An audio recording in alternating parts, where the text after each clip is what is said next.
On this channel, we've covered the trade deadline moves by the Utah Jazz, the way the outlook was going into it, the way the outlook was coming out of it, and just the way that the season has been progressing thus far. We're going to go into a little bit of an interesting review mode and talk about what exactly might have went wrong and why we are in the situation that we are right now, as the Jazz, understandably so, have been losers of very many games ever since the trade deadline.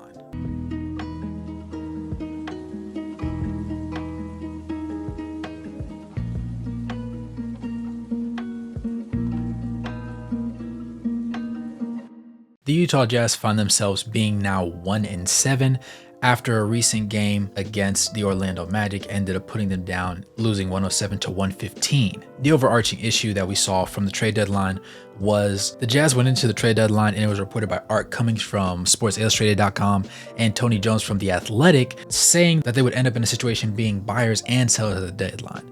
More so being in a situation where they would be willing to trade draft capital to bring in a high-level player in a trade. I have reason to believe that that player specifically was going to be DeJounte Murray, but it ultimately didn't happen because the Hawks just quite simply didn't feel pressured to make that move. There had been a couple other teams that put in official offers. The Utah Jazz were a team that also ended up putting in an official offer, and while it was a single-digit number of teams, honestly, it just wasn't enough for them to go ahead and feel like they needed to make that trade. And since we know that Danny Ainge isn't somebody to be willing to overpay people, whether it be in contract situations or through trades, unless he knows for surefire fact that it's going to end up working, there was no real situation where we ended up coming out with a W in that world. Mikal Bridges was another target that ultimately did end up going, and there was a couple other pieces that we ended up striking out on as well, leading us to the situation where once Quentin Grimes ended up finding a new team, we saw the overall desire for a player like Jordan Clarkson to end up falling through the floor, so he ended up not getting traded. THT never garnered any major level of respect in trade deals to begin with, and also considering the fact that he's on an expiring contract and we're not particularly using him, it just made sense for teams to just not be interested, because if they are, they can take that risk in the offseason and not cost themselves a draft pick or whatever the case may be. Now, trading Fontecchio for a second rounder to the Pistons and then being in a situation where you also send it away Olynyk and Ochai Agbaji for a late first rounder, it arms the Utah Jazz with a few more assets for the season. And the way things are going, because the plan doesn't seem to be a realistic expectation anymore, you find the Utah Jazz probably also having their own top 10 pick in the draft. Now, this is going to be very interesting because there are a sneaky number of wings that I think should be targeted in this draft class.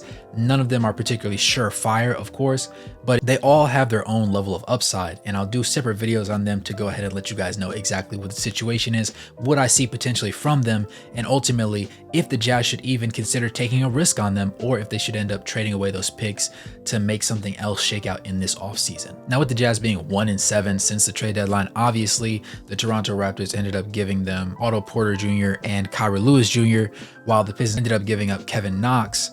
And while Kevin Knox ended up eventually being bought out and waived, Otto Porter is being given the opportunity to go ahead and either stay or leave. Ultimately, it comes down to his decision. They actually sent him home and gave him the opportunity to decide whether he wants to stay with the team for the remainder of the season or if he wants to go ahead and get bought out. At the time of this video, it will likely be March 1st, which is the last day that he can actually be bought out and join another team. So hopefully, I believe that he will end up taking that opportunity, even if he decides not to pick another team this season. He is a wing that has a lot of offensive and defensive upside. He's not necessarily the greatest at this point in his career, obviously being now into the latter half of his NBA tenure.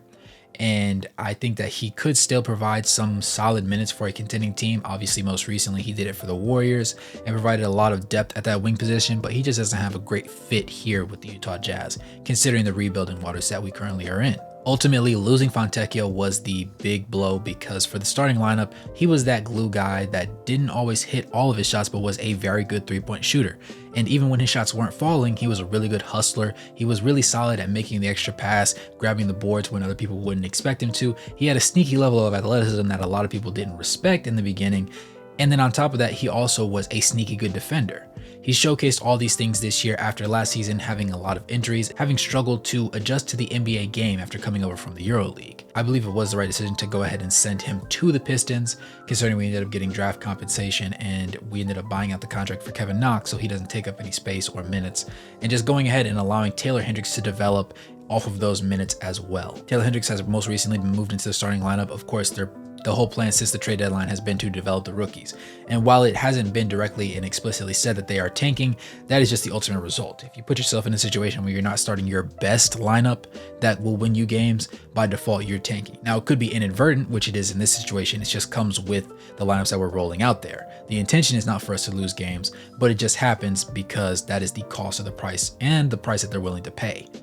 You see Keyonte George have on and off games. He's been a little bit more consistent now than he was earlier on in the season. We had a 16-game stint where he started all of those and just quite honestly wasn't the most efficient player that they needed him to be. Bryce Sensabaugh is finally getting some burn. He's playing minutes in the teens. I'd like to see him get some more minutes and see Jordan Clarkson get backed up. But since we're seeing Jordan Clarkson honestly play as many minutes as he is, I think we're showcasing him for the potential opportunity to trade him in this upcoming offseason. And like I said before, Taylor Hendricks has been phenomenal in his own right. Though he does show some glaring weaknesses, he obviously has been a lot more of a stronger fit than a lot of people have honestly given him credit for, considering he did sit a lot of time in the G League and didn't have the most jump off the page numbers. The big loss for the bench unit ended up being Kelly Olynyk. While Ochai Agbaji in his own right was a respectable player, and while he didn't exactly end up taking that next step in his sophomore campaign from an offensive standpoint, defensively he was capable enough to defend positions 1 through 3, and by and large he wasn't a complainer. He wasn't any guy that had an attitude or a massive ego, so in their eyes I could understand why they felt like he just didn't do enough to end up staying on the team. And in a situation where they traded away Kelly Olynyk, he probably just ended up being that added piece to go ahead and bag that first round pick as opposed to trading away Kelly for a second rounder. I think that Kelly Olynyk though was the most costly for that second unit because he was the distributor. He was a big that could shoot the ball, he could drive, he could make the extra pass, and he could rebound well. Defensively, he left a little bit to be desired, but that was to be expected from him at this stage, especially in his career. And despite it all, he still ended up being a very reliable piece for the Utah Jazz off of the bench. He was that offensive hub that allowed Jordan Clarkson to get some more reasonable shots and allowed his percentages not always fall through the floor. He also helped Keyonte George when Keyonte was on the bench, helped distribute the ball. And then he also was in a situation with Ochai Agbaji where you saw a lot of those lobs on the fast break when Ochai would run the floor and just catch one right there from him. Likewise, Kelly Olynyk also fed into Walker Kessler's offensive game. And with the lack of Kelly Olynyk, we're genuinely seeing the decline in playmaking. While you do have Chris Dunn on the bench, he hasn't run mostly with those guys, and I think it's a little bit detrimental to have him in that situation, though ultimately that will be the role that he ends up playing if he ends up re-signing after this season, and I think that they will offer him some more money. He won't be a costly resign, but he will be a necessary resigning for the long term. And a lot of people have been talking about doing him the Udonis Haslem way, where you basically just keep him on the roster as a culture guy.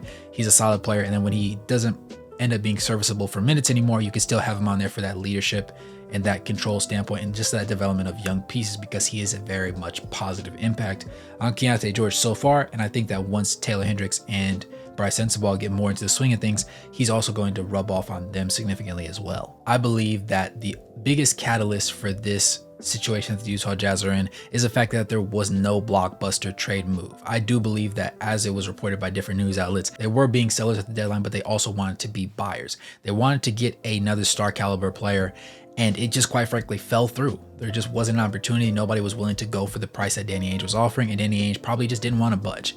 Let's face it, the Utah Jazz have the most draft assets for the next 6 years, except for perhaps the Oklahoma City Thunder. And if that's the situation, they definitely have the pieces to make it, at the very least, GMs think about trading away certain pieces.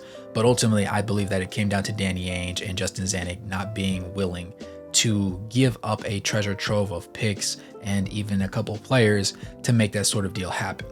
I do expect there to be a trade this offseason, most likely, but as it stands, we are expecting the Utah Jazz to finish somewhere in the 11th or 12th seed now, because it's very unlikely that they end up being better than the Warriors and the Lakers over the remainder of the season, especially seeing as since the trade deadline, the only team that's been really comparable to them, that's above them in the standings, has been the Sacramento Kings. Let's call a spade and just say the Sacramento Kings have had the Utah Jazz number each time they played them this season. But let me know what you guys think in the comments below. Let me know if you think that even though they're playing the genuine stars like Lauri Markkanen and Collin Sexton alongside the rookies Keyonte George and Taylor Hendricks, it's still designed to be a tank.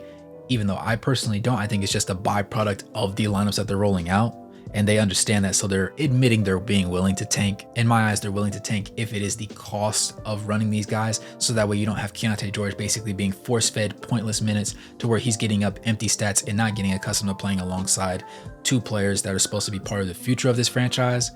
And similarly, I think Jordan Clarkson is really just getting the lion's share of minutes when he shouldn't be, because it should be going towards Bryce Sensabaugh and even Keontae George just a little bit more. But it's a situation where I think that he is the most likely piece coming into this offseason to get traded.